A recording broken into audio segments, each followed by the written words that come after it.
Hey guys, it's Tracy. I am sharing how I created this adorable little spring wreath using purple and yellow roses, as well as some burlap ribbon I picked up from the Dollar Tree. I'm starting with a 10-inch wreath form circle, and I got this from the Dollar Tree. I like this size, and also it's not messy. These roses I got from a store that I'm finding is only in my area of Texas, which is called King Dollar. I will link to a haul that I did on March the 17th to show you the things that I did get. They're vibrant, beautiful little roses, and it has some little extra things on there. So cute. And this burlap ribbon I got from the Dollar Tree. It has some lace attached to it, so it's going to be really, really cute. On the wreath form, I just want to wrap a portion of the wreath, and I'm kind of showing you here with my fingers. I want to leave about that much space because that is where my roses are going to go. So I just unwrapped the entire thing of burlap, just taking it off the roll. That works best for me. And I'm just going to use some hot glue, and I'm going to glue it at an angle so that it wraps nicely around the wreath. Depending on the size of the ribbon that you're going to use, you kind of have to wrap it around the wreath and make sure that it doesn't bunch. And, you kind of get a feel for it after you get after you go around a few times.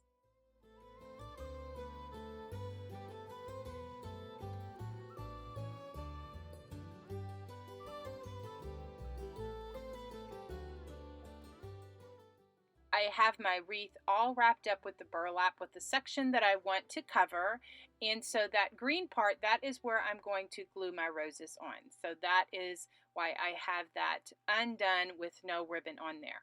Now for the back, I want to cover that, and I want to take a piece of that same ribbon, or you can take whatever ribbon you like, and I am just going to hot glue that on the back, just like that.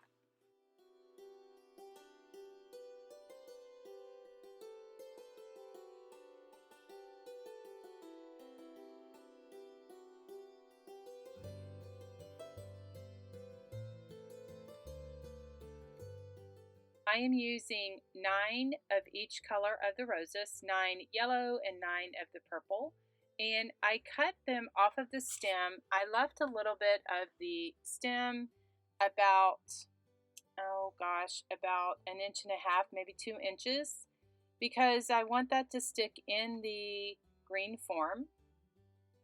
And I left the leaves on there, and I just really think that it looks really pretty.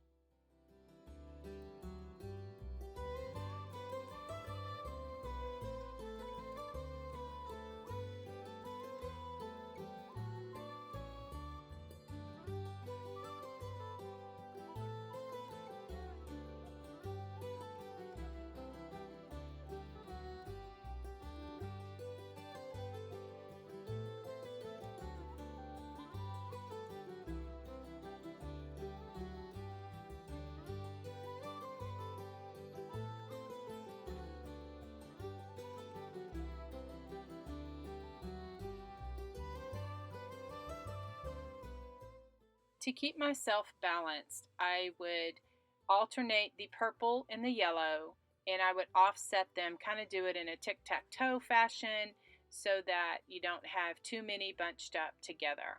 I just kind of worked on one side and then I moved to the other side.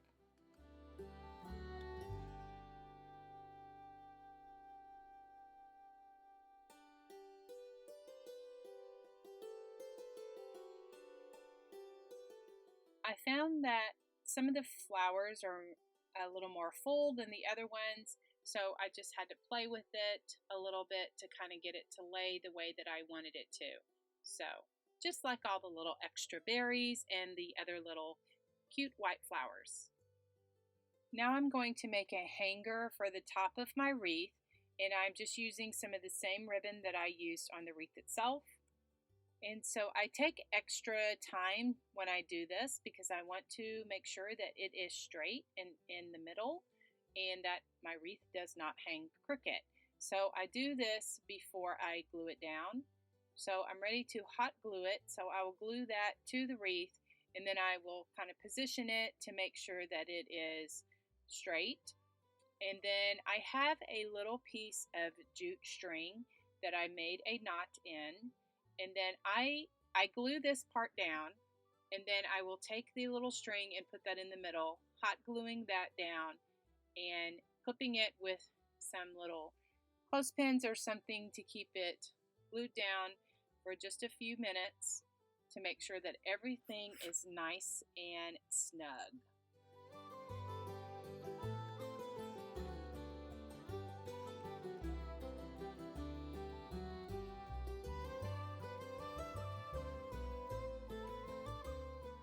I'm going to make a simple little bow for the top of my wreath.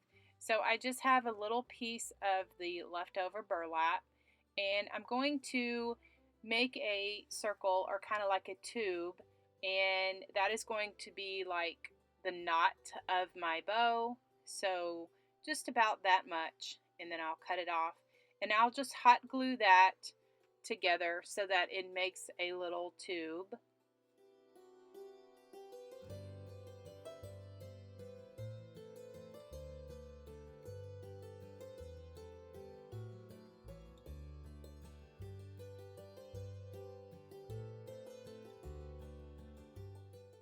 I'm going to use my tiny attacher little stapler for this, as well as one little piece of chenille stem.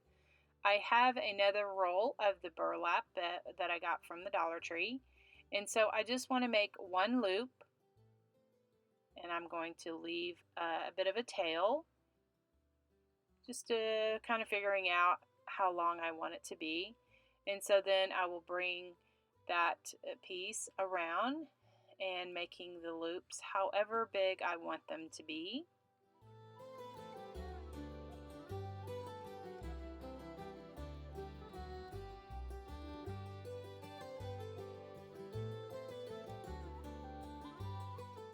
Once I figure out how I want it to be, I will put one staple in the middle because that will hold it together. And then I will just cut that off, and I will come back and finish it up a little bit later. So now I have my little bow, and so I will just kind of press it together, scrunch it in the middle, kind of like how the bow is. And then I will take this piece right here and do that as well, just kind of loosening up that burlap ribbon just a little bit and just kind of holding it with my fingers. Then I'm going to take that little piece of chenille stem and I will bunch that all together and twisting it in the back very, very tight so that it really gives me a really pretty bow.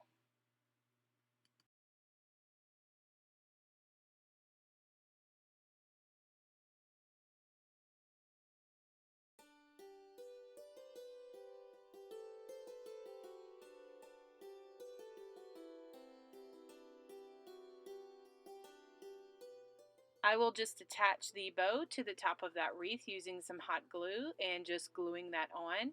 I will then just position the tails of the ribbon.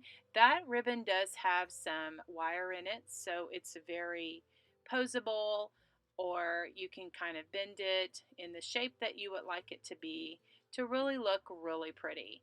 I did add just a dot of the hot glue on the tail so that it would stay in place.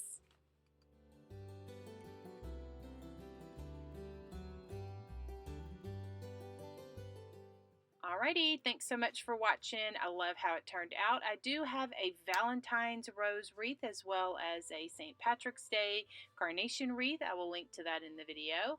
And I invite you to subscribe to my channel if you currently are not a subscriber. I love to share crafty ideas with a bit of country charm. Thanks for your comments, for your thumbs up on the videos. Means so much to me.